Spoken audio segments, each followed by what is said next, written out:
Good day. Welcome back to our second lesson on interpretation of graphs with inequalities. In the first lesson, we looked at a parabola and a straight line. In this lesson, we're going to look at a hyperbola and a straight line. So let's see what the problem is all about. In this example, they say that the sketch show us the graph of fx equal to 6 over x minus 1 plus 2. That is our hyperbola. And that you will see here in the drawing, our hyperbola, that is f. And there's also a straight line, gx, which is minus x plus 8. And it is this straight line going down here. That is the g graph. In the first question, they ask us to write down the domain and the range of f. Now, f, please remember, that is your hyperbola. Now, whenever we want to do the domain and range of an hyperbola, we first of all need to find the asymptotes. And that we can find by looking at this equation. So the vertical asymptote is when we put this x minus 1 equal to 0, because that is that we call the zero denominator. So x equal to 1 will be our vertical asymptote. So that will be, this one will be at x equal to 1. So I'm just going to put the 1 in here so that we know. So just to show you how I did it, I take that denominator, I put it equal to 0, and then x is equal to 1. So that is the x asymptote or the vertical asymptote. For the horizontal asymptote, which is a y value, a y equal to, we get from this in our hyperbola, this 2. So the horizontal asymptote will be y equal to 2.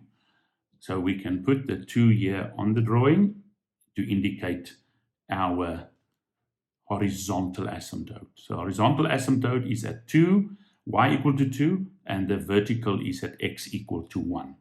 Now it is quite easy to write down the domain and range. So the domain of f is all the x values. So we say x an element of R, the real numbers, except for the asymptote, because this graph is undefined at the asymptote. So except for x not equal to 1. So we don't include this one, we don't include in the domain. The domain, all real values, excluding the asymptote. And the range, exactly the same. All real values, we say the R of f, that stands for the range of f, is y an element of R. So whenever they ask you for domain and range of a hyperbola, it's always real numbers excluding the asymptotes. And you remember that the horizontal asymptote is what we said earlier. This one is at y equal to 2. So it's all y values except 2 for the range, for the domain, all x values except 1, because that is an asymptote. So that is our domain and range. In the second part, they ask us to write down the equation of the vertical asymptote. Now we've got that already. It is this one. That is the vertical asymptote. And it's very important to take note that you're not allowed just to write down 1. You will see they indicate that you must write down an equation of this vertical asymptote. And that equation is x equal to 1. So that is our vertical asymptote. If they ask you for the horizontal asymptote, that one will be y equal to 2. In the next question, they ask us to find the length of CD. Now, if you look at C, you will see that is the x-intercept of the asymptote. And you look at D, that is the x-intercept of the straight line. So to be able to find this length, we need to calculate this x-intercept, and we need to calculate the x-intercept of the straight line as well. So let's do that. So we want the x-intercept. So that is where we let y equal to 0. And I'm going to start with the hyperbola. And that means now that 0 is equal to 6 over x minus 1 plus 2. You will see that in this equation, I substitute fx, which is y, I substitute it by 0. And now we can solve this equation. So we can say now that 6 over x minus 1 is equal to negative 2. So I took this negative 2 to the other side. I'm going to multiply with a common denominator. So I will get that 6 is equal to minus 2 times with x minus 1. Because I multiply both sides, this side it will cancel, and minus 2 times that. And now just a matter of simplifying. So I get 6 is equal to minus 2x plus 2. This negative 2x, I'm going to move it to the left and the 6 to the right. So that will give us 2x is equal to 2 minus 6. And we will get that 2x is equal to negative 4. So that means x is equal, if we divide by 2, is equal to negative 2. So this means now that the coordinates of C, they didn't ask us for the coordinates, but we need it, will be minus 2 and 0. And I'm going to put that point also on the drawing here so that we can see that intercept at C is at negative 2. Now we're going to find the x-intercept of the straight line graph. So I say again, the x-intercept, we let y equal to 0, and we will do this using the straight line equation. So I'm going to substitute this with 0 equal to minus x plus 8, and then we can easily solve for x. So I say 0 is equal to minus x plus 8. If we take this minus x to the left, we will get that x is equal to positive 8. So the coordinates of point D, that is the x-intercept of the straight line, will be x equal to 8 and y equal to 0. So D is the point 8, 0. And I'm just going to put that 8 on the drawing as well. Now, don't forget to answer the question. The question was, they asked us to find CD, the length. Now, to find CD, you will see this point is negative 2, but remember that's only indicate the position. So from 0 to C, that distance 2 units, and from 0 to D, that will be 8 units. So that one 2, that one 8. So you will agree when I say that CD will be equal to that 2 plus 8, which is equal to 10 units. So that will be the length of CD. So not a very difficult question. You just need to realize to find CD, we first of all need to find the x-intercept of the hyperbola and then the x-intercept of the straight line. Now we move on to our next question, question number 4. In this question, they ask us to determine the coordinates of A and B. Now, as you can see on the drawing, A and B are the points of intersection of the hyperbola and the straight line graph. Now, always when they ask us to find a point of intersection between two graphs or two functions, we always use simultaneous equations. So we are going to say fx must be equal to gx, and that will enable us to find the coordinates of A and B. So now we just write down the two equations. We don't need to find them. We've got them. 6 over x minus 1 plus 2 is equal to minus x plus 8. You will remember that from the previous page that was given to us. the equation of the hyperbola and the equation of the straight line graph. Now, as you can see that we have a denominator here, and whenever we want to solve equations with a fraction, we must multiply with the LCD.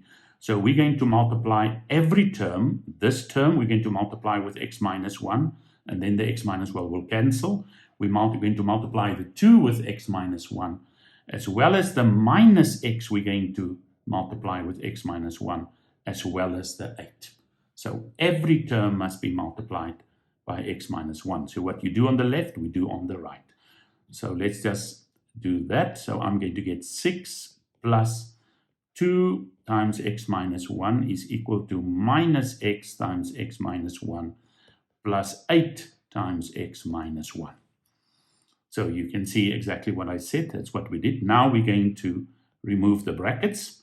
So we will get 6 plus 2x minus 2 is equal to minus x squared plus x, I multiply into the bracket, plus 8x minus 8. And as you can see, looks like we have a quadratic equation, which is correct because we are looking for 2 points of intersection. So we need 2 solutions, and a quadratic equation will give us the 2 solutions. So if we simplify this, that minus x squared, I'm going to bring it to the left to get positive. This x plus 8x gives you 9x.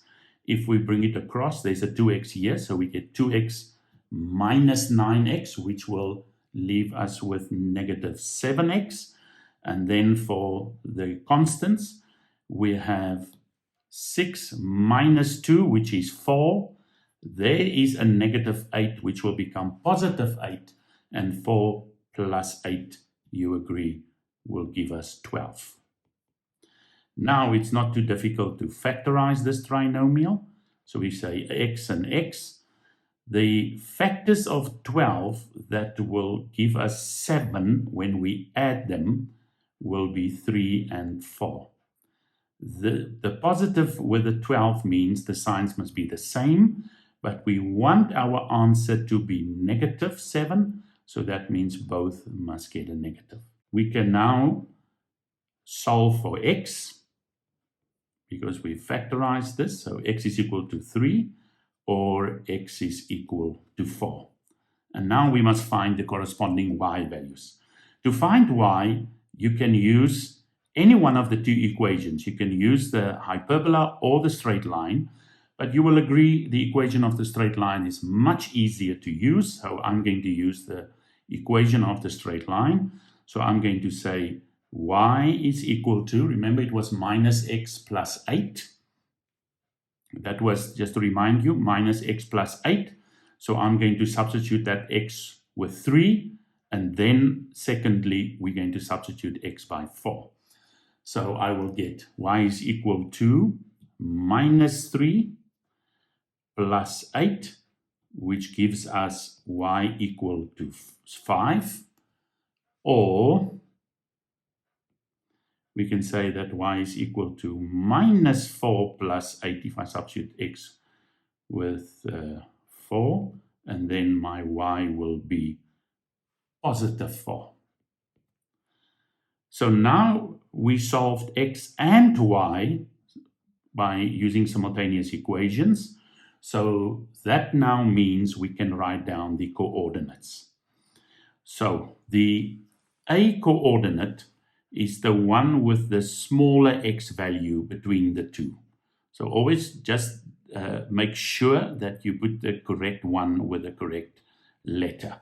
So if we want to find the coordinates of a, we need the x, the smaller one of the two x values, which is 3. So 3 will go with a and 4 with b. So we're going to say that coordinates of a will be 3 and the y is 5. And the coordinates of b, your x is 4 and the y is also 4, because that's what we calculated. So these two are the coordinates of A and B. In question 5, they ask us to find the average gradient. So as you can see, the average gradient. Now, just to make sure that you understand what they mean by that, is that whenever they ask you to find an average gradient, it means we want the gradient on a curve. And of course, f is a curve, and that's why we can't call it gradient. Gradient is a gradient on a straight line. Average gradient is a gradient on a curve. But take note, they gave us the x values, but for gradient, we also need the y values. Now, for x equal to 4, we know the y value because we just calculated that y in the previous one. When x is 4, y is equal to 4. So we've got that. But now we still need to find the y value when x is equal to 2. And remember, we must do it for function f. So that means the hyperbola. So we're going to use the hyperbola here. So we're going to say the f of 2. So in this function f, I'm going to substitute x with 2. So I say 6 over 2 minus 1 plus 2. This will give us the y value when x is equal to 2. And this answer, if you look at it, will be 8. So we know by now already that when x is 4, y will also be 4, so I don't need to calculate that again. And now we have the coordinates of the 2 points I'm going to use to find this average gradient. So I'm going to say average gradient. If I just write it down, is equal to, and you will remember the little formula, y2 minus y1 over x2 minus x1. And now we find the difference between the y values, and the y values 8 and 4. Those are the y values, and the x values will be 2 and 4. So I'm going to subtract the y values. So I'm going to say 8 minus 4. So I go this y value, subtract that one. And then you must keep the same order for x. So I'm going to say 2 minus 4. Because I went for y, I said 8 minus 4. X will be 2 minus 4. And I'm going to write down 2 minus 4 there. And if you simplify this, 8 minus 4 is 4, divided by 2 minus 4 is negative 2, and 4 divided by negative 2 gives you negative 2. That is the average gradient between x equal to 2 and x equal to 4 on the function of f. Let's move on to question number 6. As you can see in this question 6, we are back with the inequalities. There are 3 parts to these inequality questions. The first one is fx less than 0, and then also we have fx greater equal to gx, and there's still a third one coming as well. But let's start with this first one at number 6, fx less than 0. What does that mean? That means if you look at the drawing, and we're going to look at function f, which is the straight line, not the straight line, the hyperbola, that function f is over here, and it's over here. This part of the hyperbola, you can see, is above the x-axis, so this part is always positive. So we can put down there that this function is positive all the time. Now we want to know where f is negative. You will notice the question say fx, that's the hyperbola, less than naught means negative. And if you look at this part of the hyperbola, you will see this little section is positive because it's above the x-axis. This little section is negative because it's below the x-axis. So what we are looking for is, we are looking for this part. Which x values represent that little part? And you will agree it will be from the -2 up to the 1. Because remember, 1 is the asymptote. The graph never intersects the asymptote. And to the left of -2, the graph will be positive. So that part is positive. This little part is positive, and this part is negative. And we want that negative part. So that means we can just write down the answer now. The question is, for which values of x? So the part where f is negative is from -2 to 1. So I say -2 less than x less than 1. And you will agree where I got that from is this little part. Because this is where the function is negative, and we want to know which x values from -2 to 1. We just need to make sure if we must put an equal here as well.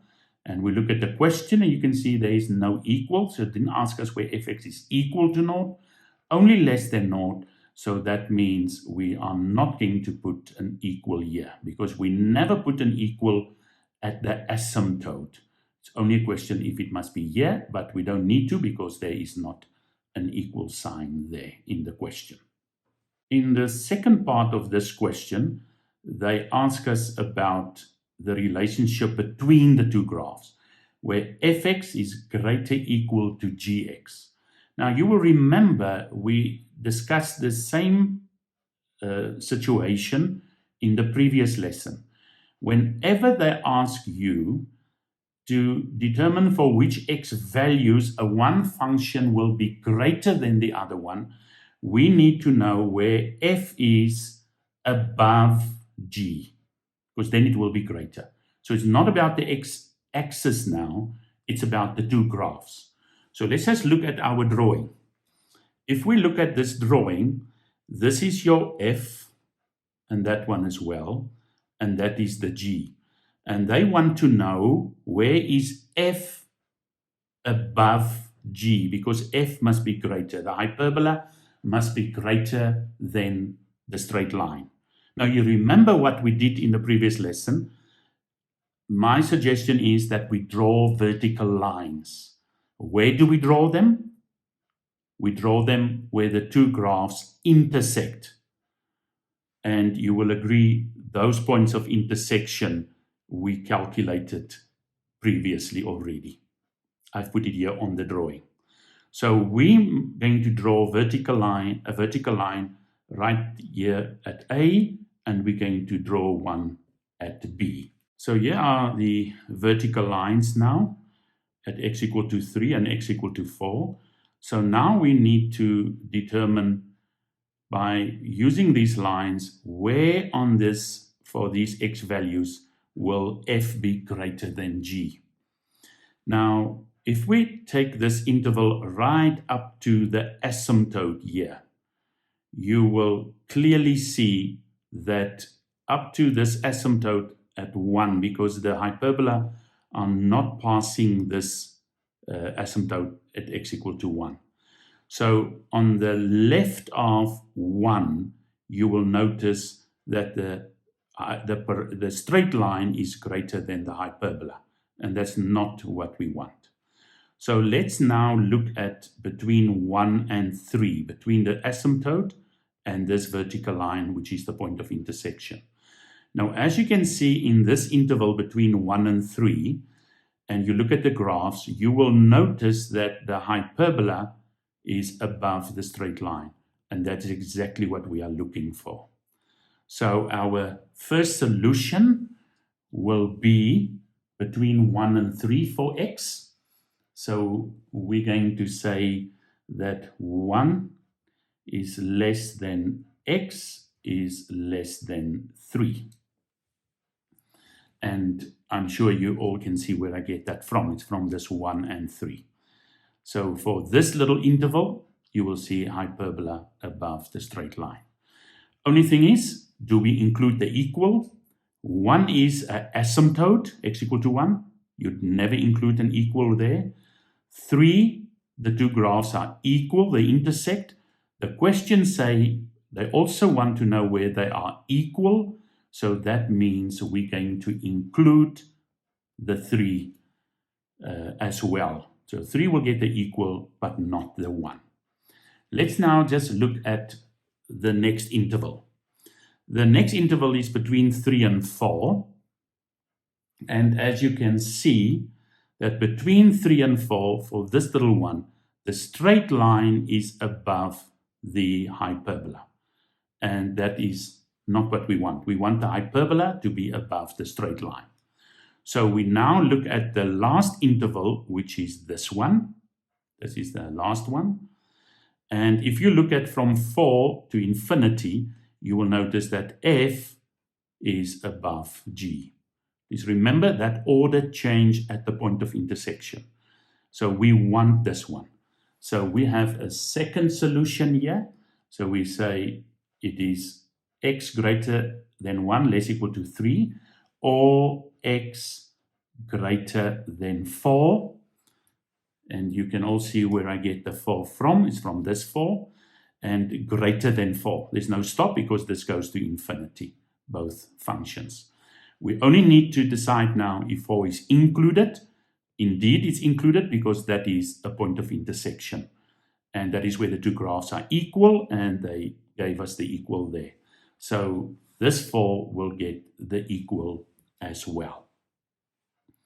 So with that, we are done with this inequality.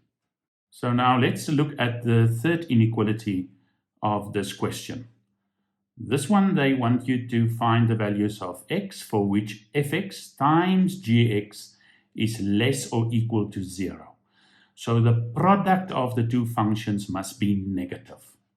Now, it's important that we first make sure what we need to look for.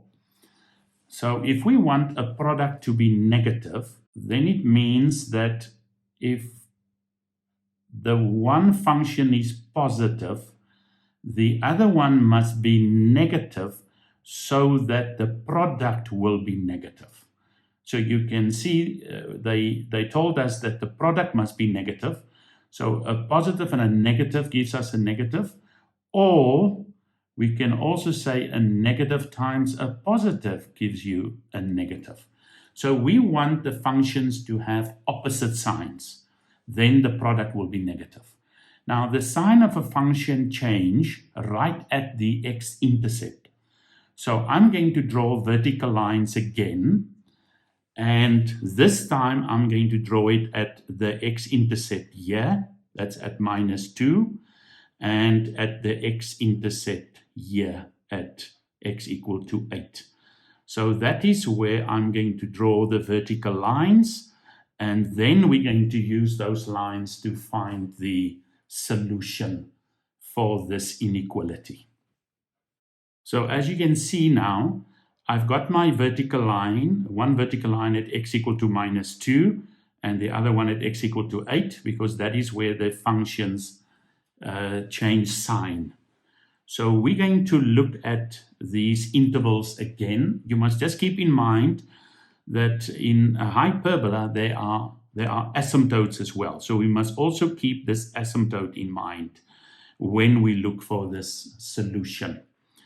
So when we look to the left of point C, on the left of point C, as you can see, the hyperbola is positive and the straight line is also positive. So that means the product will be positive. And that's not what we want. We want it to be negative. So now we're going to look at the interval from -2 to 1. minus 2 to 1, because the reason why we use 1 as well is because it's an asymptote. So you will notice that the hyperbola is negative here before 1, but positive after 1. So the hyperbola changed sign at the asymptote as well. So we need to look at this interval, at this one, and then that one, and then we look at that side. So we're going to look at these different intervals. So for now, we look at minus 2 to 1.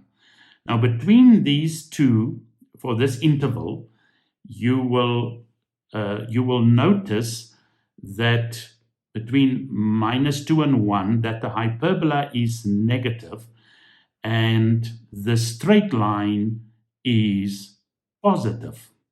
So that means the product will be negative. So that is my product here at the bottom. And that we want. We want the product to be negative. So this is this is one of the solutions, or the only solution, or maybe there's more. But we can say from minus 2 less than x, and that is less than 1. So between minus 2 and 1, as you can see, between the minus 2 and 1, the straight line is positive, the hyperbola is negative, so therefore the product is negative. Now we just need to decide if we're going to include the equal as well. As you can see in the question, the equal is included. But be very careful with hyperbolas, because this we can include because that is minus 2, that is where the function is 0. But at 1, the function is not 0, it's an asymptote.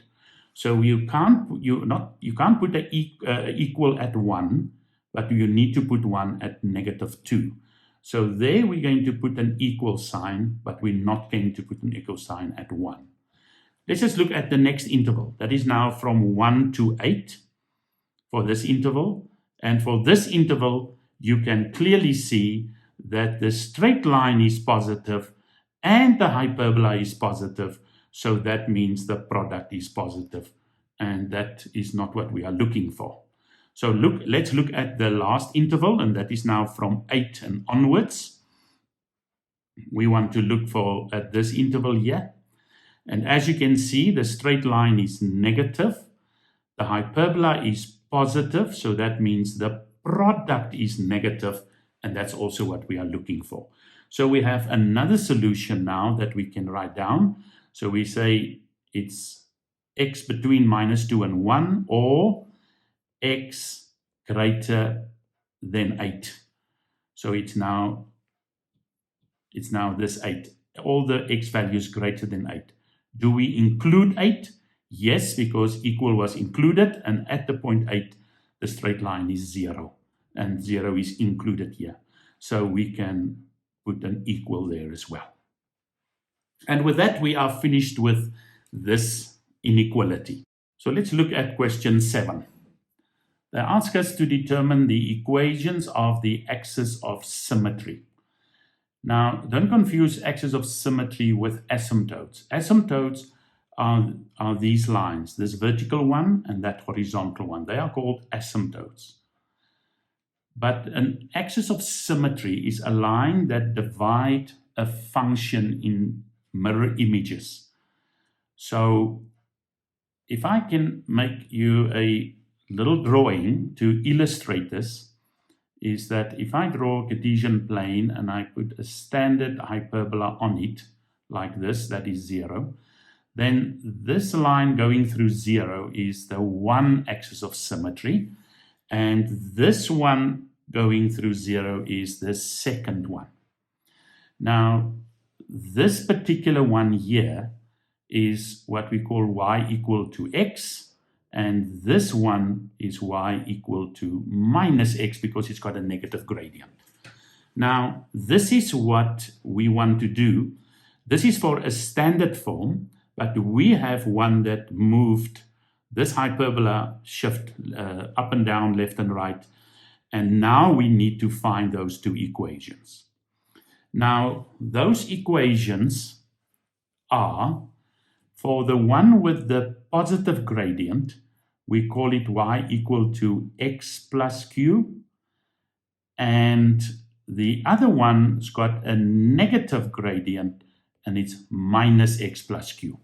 So they will also always be the two equations that we're going to use. Now, as you can see from this little drawing, that these two lines of symmetry intersect one another right at the point where the two asymptotes are. So if we look at this particular drawing, our axis of symmetry will intersect that particular point. So this point x1, y2 will be on both of these lines, because you can just imagine the one will go up here and the other one will go down there. So this one's got a negative gradient and this one's got the positive gradient. And this point 1, 2, so we can write the coordinates down there, 1, 2, it's this point. We can now substitute this point into both of these just to solve for q. So let's do that substitution into these two equations. We are now going to substitute the point 1, 2 into both of these two equations to find the equations of the axis of symmetry. So let's do that. X is 1, y is 2. So I say 2 is equal to 1 plus q. So that means q will be equal to 1. So that means the equation is y equal to x plus 1, because we solved for q by substituting the point which is on that line. But now we're also going to do it for this second equation, the one with a negative gradient. And if we substitute the point in there, we will say that y is 2 and x is 1. It's now going to become negative because of the negative that is with x. And now we can say that q will be equal to 3. So that means our equation will be y equal to minus x plus 3. So this one and that one represent the two axes of symmetry for this hyperbola on this drawing. Like I said before, the one will go here, right through that point of intersection of the two asymptotes, and the other one will go down with a negative gradient. This one positive gradient, this one negative gradient. If, like in this case, they ask you to find the equations, you must find both. Sometimes they only ask for the equation of the axis of symmetry with a positive gradient, and sometimes they say with a negative gradient. Then you'd need to do only this one or that one, depending on the question. All right, to finish this, I want us to look at the last question, question number 8. In this question, they said that H is obtained by reflecting F in the y-axis and then shifting the result 3 units up. Write down the equation of H. So this H is a new equation that we're going to find, but we're going to use the equation of F. So I just first of all would like to write down F again so that we just can see, because we're going to use this F, which is 6 over x minus 1 plus the 2. Now, what the questions say is that we need to reflect F in the y-axis. Whenever we reflect in the y-axis, it's important to remember what you need to do. That is when x is going to become negative x. So within this function of f, x must become negative x. But that is not the only transformation that we need to do here.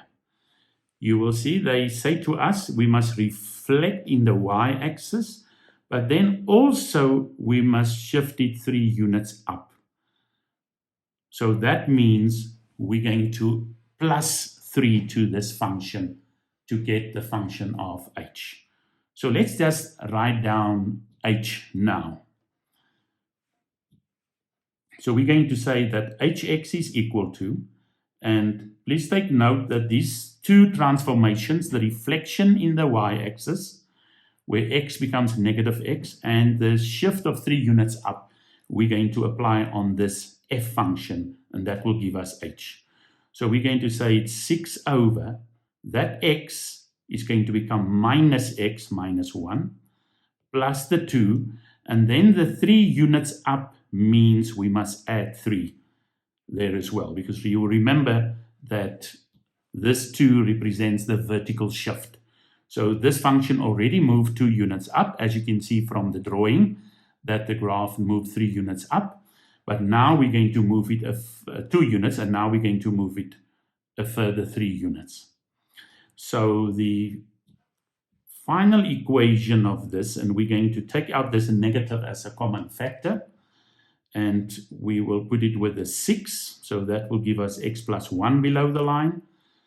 And that negative that I took out, you can either leave it at the bottom or take it to the top, and it is plus the 5, the 2 plus 3. So that will be our hx.